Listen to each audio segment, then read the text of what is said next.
విశ్వాసంతో ఒక కంబలి చెట్టుని అది ఇక్కడి నుంచి సముద్రంలో పడవేయమని చెప్పినప్పుడు అది పడివేయబడుతుందని చెప్తున్నప్పుడు అది ఎలా పడుతుంది అన్నాడంటే వేళ్ళతో సహా పెకిలింపబడి పడుతుందని చెప్పన్నాడు. ఓ చెట్టుని మీరు చూసారా? ఈ చెట్టుకు పైన మీరు గమనించినప్పుడు ఇక్కడ పండ్లు ఉంటాయి, కాయలు ఉంటాయి, పువ్వులు ఉంటాయి, పచ్చని చెప్పండి అమ్మా ఆకులు ఉంటాయి.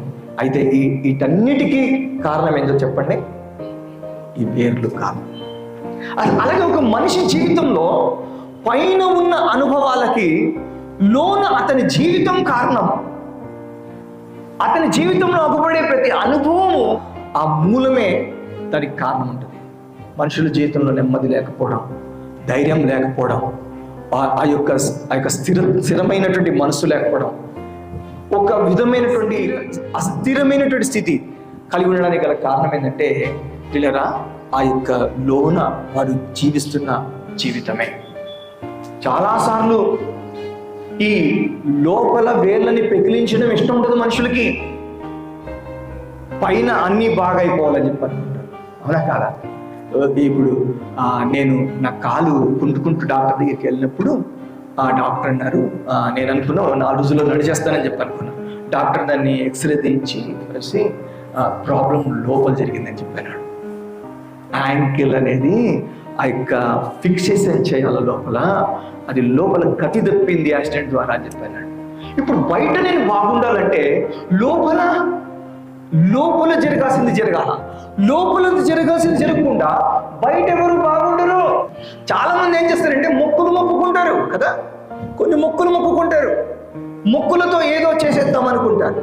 జాగ్రత్తగా నుండి మొక్కులతో ఏదో చేసేద్దాం అనుకుంటారు, ఏదో ప్రయత్నంతో ఏదో చేసేద్దాం అనుకుంటారు. కానీ నా వాక్యం ఏం చెప్తుందంటే అలా లోపల జరగాల్సింది జరగకుండా బయట నువ్వెన్ని చేసినా కూడా ప్రయోజనము లేదు. నేను ఒక ఎంబీబీఎస్ డాక్టర్ దగ్గరికి వెళ్ళాను. ఆయన ఏం చేస్తాడంటే ఒక కట్టు కట్టి ఇన్ని రోజులు ఈ కట్టు ఇట్లా ఉండాలని చెప్పి అన్నాడు. ఆయన పైన చేశాడు. కానీ నేను ఆర్థోపెడిక్ దగ్గరికి వెళ్ళినప్పుడు ఆయన ఆ ఎముకల్ని లోపల ఎక్స్రే ద్వారా లోపల ఉన్న స్థితిని చూసి ఆ లోపల దాన్ని సరి చేయాలని చెప్పి అన్నాడు. దీనికోసం కొన్ని దినాలు నేను అడ్మిషన్ తీసుకొని హాస్పిటల్లో వైద్యం చేసుకోవాల్సి వచ్చింది.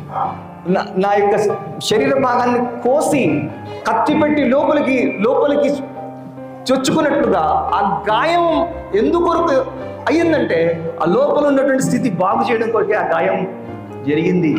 పిల్లగా ఈరోజు పైన నువ్వు ఏదైనా కానీ ఏదైనా పొందుకోవాలని చెప్పని పై ఏమైనా చేస్తున్నట్లయితే అది అంత సులభము కాదని గుర్తుపెట్టుకోవాలా. అంత సులభము కాదు. కొన్ని వారాలు, కొన్ని దినాలు, కొన్ని మొక్కుబళ్ళు ఏమీ చేయలేవు. బైబిల్ దాన్ని కరెక్ట్ అని అనదు. బైబిల్లో ఉన్నది చెప్తున్నాను.